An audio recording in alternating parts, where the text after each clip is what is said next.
Welcome to Music History Monday for December 5th, 2022. I'm Bob Greenberg, and the title for today's podcast is Myths of Mayhem and Murder. If you haven't already, please consider joining me on my subscription site at patreon.com/RobertGreenbergMusic, where I blog, vlog, podcast, pontificate, review, and bloviate 4 to 6 times a week. Here we go again. It has come to pass. I've been writing and recording these Music History Monday posts for long enough that Monday dates and events have begun to repeat. And as a result, December 5th, which was a Monday in 2016, once again falls on a Monday today. Ordinarily, there are enough events on any given Monday to keep me from having to deal with the same topic. But December 5th is a special date for one particularly terrible musical event, an event that demands to be revisited. Dates that will live in infamy. We consider there are some dates that, for events that mark them, will live in infamy. I would suggest that what qualifies as an infamous date, that is, a date we will all remember to our dying day, is generally dependent upon when one was born. For example, for someone born in the United States in 1854, that's 100 years before I was born, those dates of infamy might include March 6th, 1857, the date of the Dred Scott decision, which saw the United States Supreme Court rule 7-2 that an enslaved human being, Dred Scott, who had resided in a free state and territory where slavery was prohibited, was not entitled to his freedom, that African Americans were not and could never be citizens of the United States, and that the Missouri Compromise of 1820, which had declared all territories west of Missouri and north of latitude 36.5 degrees to be free from slavery, was unconstitutional. Some other infamous dates for someone born in 1854. April 12, 1861. The opening of the bombardment of Fort Sumter near Charleston, South Carolina, which initiated the American Civil War. April 14th, 1865. The assassination of Abraham Lincoln, who died early in the morning of April 15th. Now, for me and my generation, such dates of infamy would include November 22nd, 1963. The assassination of President John F. Kennedy in Dallas, Texas. April 4th, 1968, the assassination of Dr. Martin Luther King in Memphis, Tennessee. September 11th, 2001. We all know what happened on that day. January 6th, 2021. Again, we all know what happened on that day. For those good people who will be born in 2054, their dates of infamy will again reflect their own time and experience. However, there are some dates of infamy we can all agree on, whether we were born in 1854, 1954, or 2054. Among them is December 5th, 1791, 231 years ago today, the day Wolfgang Mozart died in his Viennese flat at the age of 35 years, 10 months, and 9 days.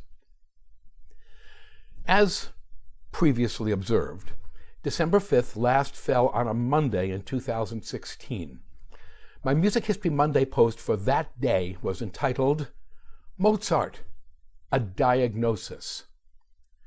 Based on contemporary reports of Mozart's symptoms and modern interpretations of those reports and symptoms, that post offered up what is almost certainly the correct cause of Mozart's death, a relapse of rheumatic fever. Today's post, Myths of Murder and Mayhem, will deal with some of the many falsehoods that came to surround Mozart's death almost from the moment of his death. But first, a little background. Mozart in Vienna. In May of 1781, the 25-year-old Wolfgang Mozart quit his day job in the bishopric of Salzburg and moved to Vienna, there to freelance in what was the hippest musical scene in the German-speaking world. Over the next 10 years, he produced a series of masterworks in virtually every extant genre of music that still leaves us shaking our heads in disfreaking belief. But, incredibly, painfully, after Mozart's initial success in Vienna, the fickle Viennese public increasingly came to view his music as being overly long and unnecessarily complicated, the result being ever fewer commissions, performances, and publications of his music.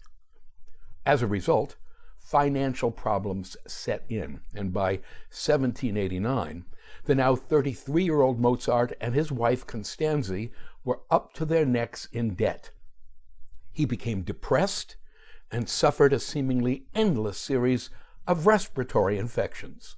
In 1790, he composed almost no music at all.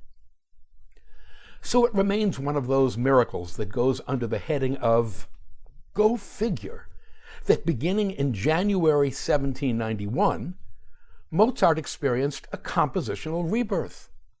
Had his finances improved? Did he have a triumphant performance or premiere? Had he found a brand of socks that really worked for him? No. Even such an experienced psychoanalytical observer as Mozart biographer Maynard Solomon can do no better than to call Mozart's compositional rebirth mysterious. Well, let's hear it for life's little mysteries. In short order, Mozart composed a piano concerto in B-flat major, a string quintet in E-flat major, a series of songs and concert arias, 2 collections of dances, the operas The Magic Flute and La Clemenza di Tito, The Mercy of Titus, his concerto for clarinet, and the torso of a Requiem in D minor. It was thanks to the premiere of the German-language opera, or Singspiel, The Magic Flute, on September 30th, 1791, that Mozart's finances changed virtually overnight. It was a smash hit, SRO, standing room only, night after night, and Mozart was on cloud 10.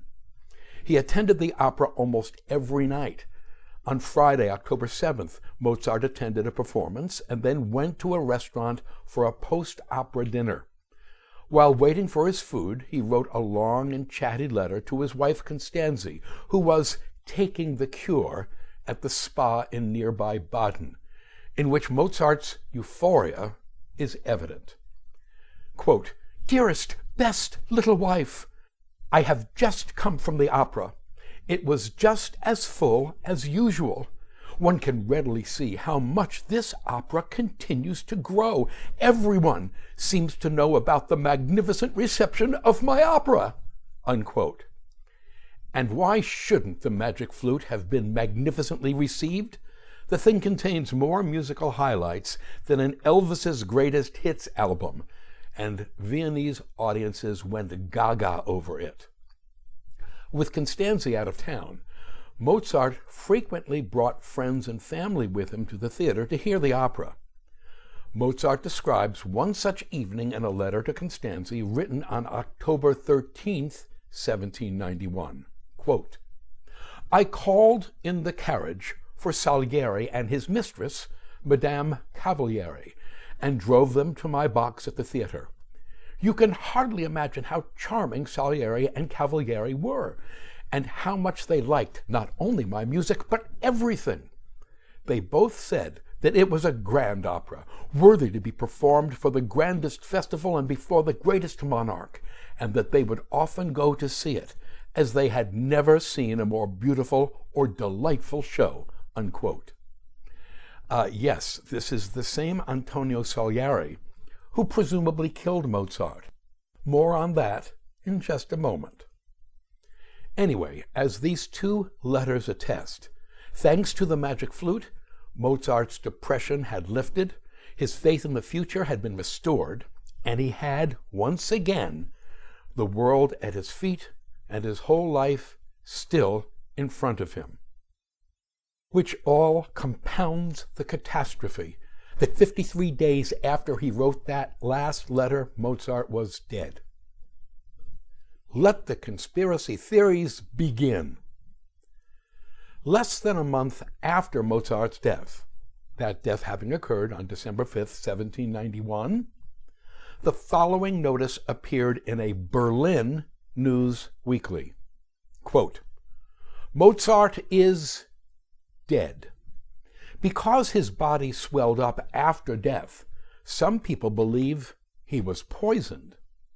Now that he is dead, the Viennese will at last realize what they have lost in him. In life, he was constantly the object of cabals, which he at times may well have provoked by his irreverent manner." Unquote. This is the earliest recorded suggestion that Mozart may not have died a natural death. For all the rumors, it wasn't until 1823, 32 years after Mozart's death, that the conspiracy theorists could point their fingers at a suspect, Antonio Salieri, 1750 to 1825. Here's how that came about.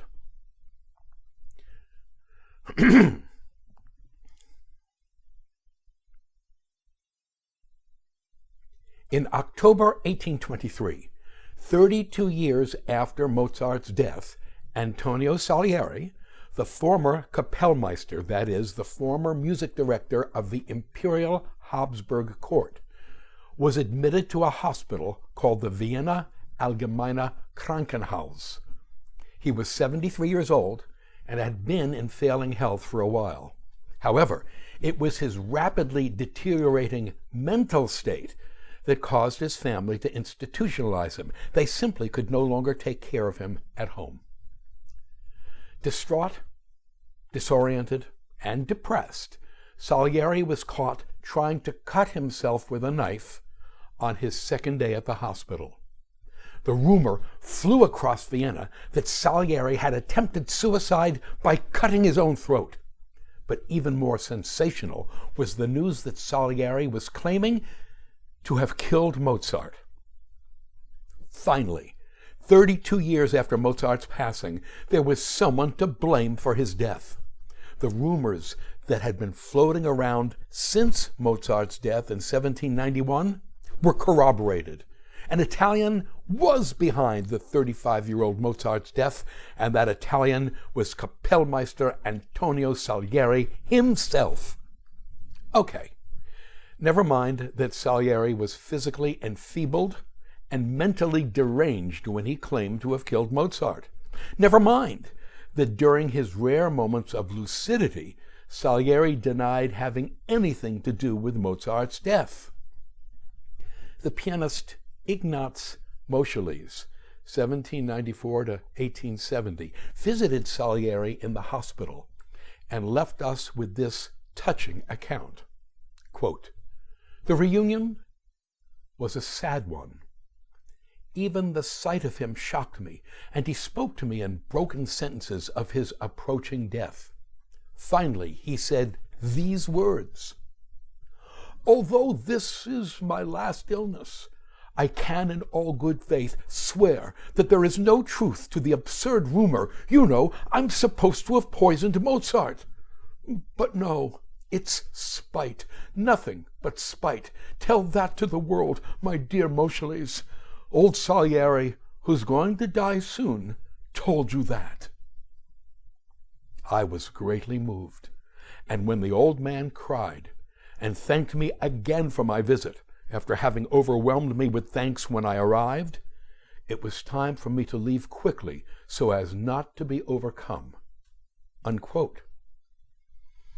Never mind that no plausible method has ever been put forward to explain just how Mozart might have been poisoned, although several implausible explanations have been offered, my favorite being poisoned dust in his letters. In fact, Antonio Salieri had no motive to kill Mozart. It's true that the two composers competed with one another and sometimes even clashed, but they also collaborated with each other and had, in Mozart's last years, a genuinely cordial relationship. The composer Anselm Hüttenbrenner, 1794 to 1868, who was as well a close friend of Franz Schubert, was a student of Salieri's. In a memoir of Schubert, Hüttenbrenner wrote something that was well known in Vienna at the time, quote, "Salieri did not harbor a grudge against Mozart, who had eclipsed him," unquote. You want to talk motive?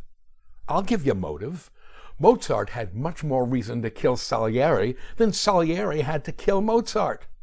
Salieri had the job that Mozart coveted, Kapellmeister of the Habsburg imperial court. Salieri had the ear and his music the heart of Emperor Joseph II. Yes, Joseph II liked Mozart's music okay, but found it overly complicated and long. It was Joseph who told Mozart after the premiere of The Abduction from the Seraglio in 1782 that the opera was, quote, "too beautiful for our ears, my dear Mozart, and monstrous many notes," unquote. Back to motives for murder. Salieri made scads more money than did Mozart and received far more operatic commissions. His operas were performed more often and were frankly more popular than Mozart's. Just a few days before Salieri's death on May 7, 1825, the following report appeared in the prestigious Viennese newspaper, the Allgemeine Musikalische Zeitung. Quote, "Our worthy Salieri just cannot seem to die. His body suffers all the pains of old age, and his mind is gone. In moments of hallucination and confusion, they say, he even accuses himself of complicity in the early death of Mozart, a delusion that no one believes except the poor, bewildered old man himself," unquote. And that might very well have been the end of the story, but for a one-act play that appeared in 1830, 5 years after Salieri's death, in which a motive for Salieri as murderer was provided by the Russian poet and playwright Alexander Pushkin, 1799 to 1837. Pushkin's play was entitled Mozart and Salieri.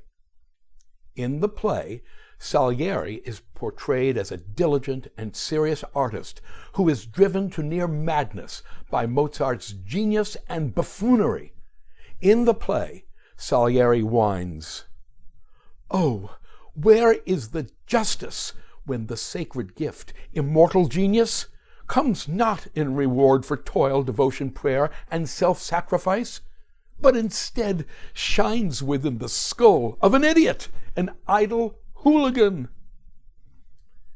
Pushkin's play was turned into an opera by Nikolai Rimsky-Korsakov in 1898 and became the backbone of the play by Peter Shaffer and the movie Amadeus of 1984.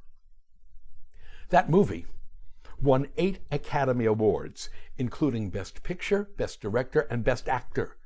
And as much as I do love the movie, it should also have won an award for Most Insulting and Historically Inaccurate Portrayal of Two Composers Who Deserve Better, Salieri and Mozart.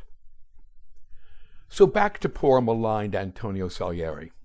There's no evidence whatsoever that he had anything to do with Mozart's death other than his confession, a confession made in an advanced state of dementia.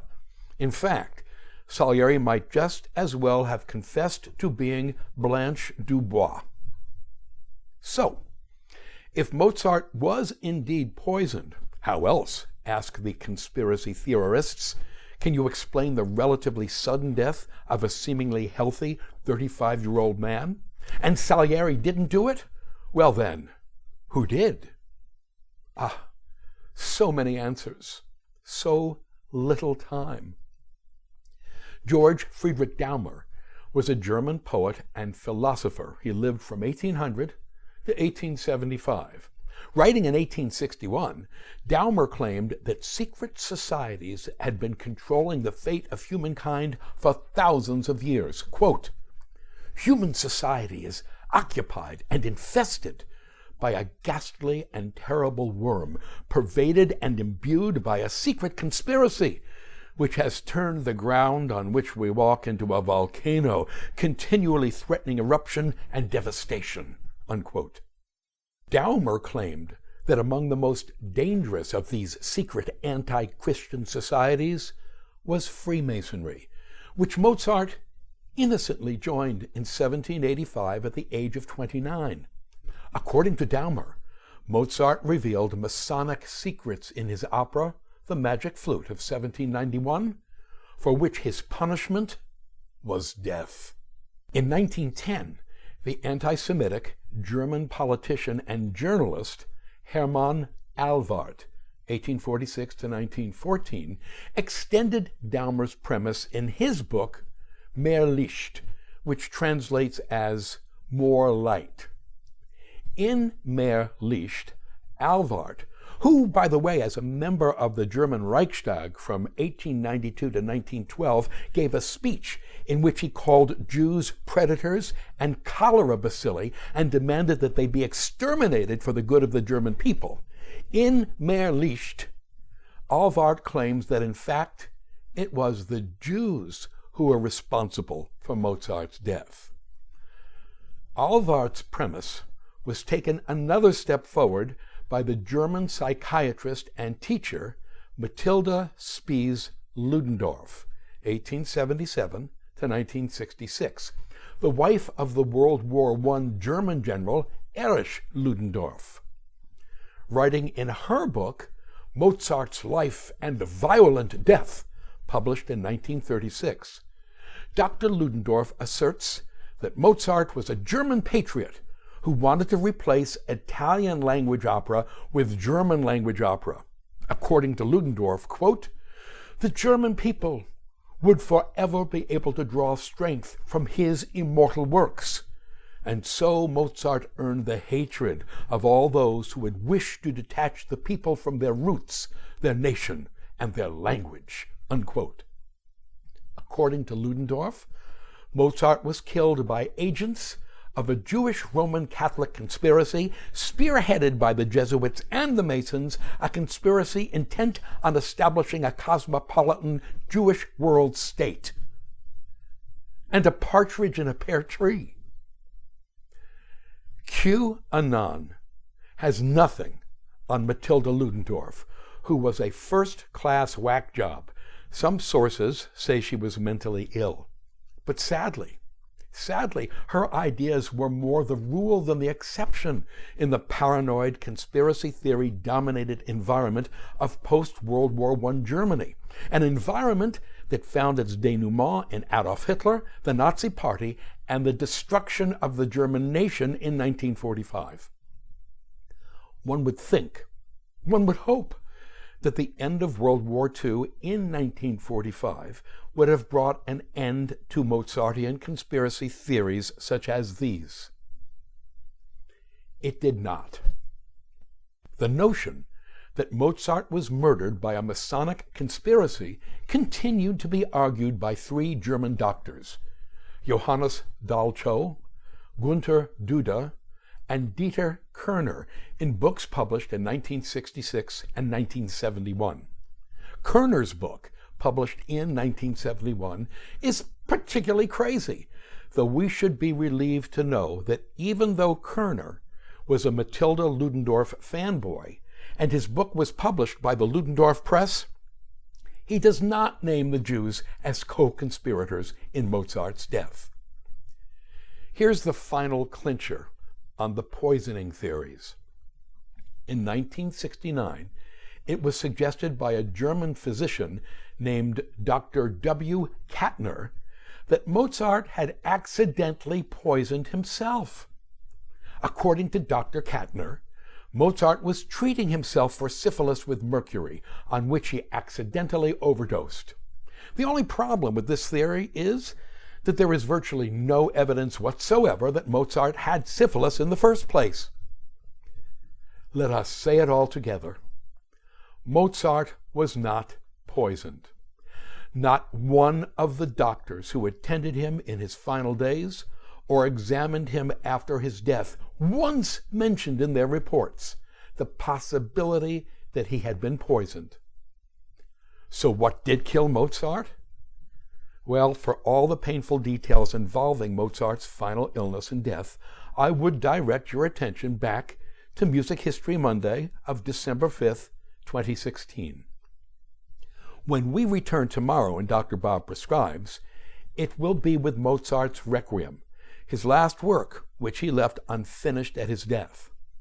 The Requiem played a major role in inspiring the legends of Mozart's death by nefarious means. So in many ways, tomorrow's post will be a continuation of this one. Until then, thank you.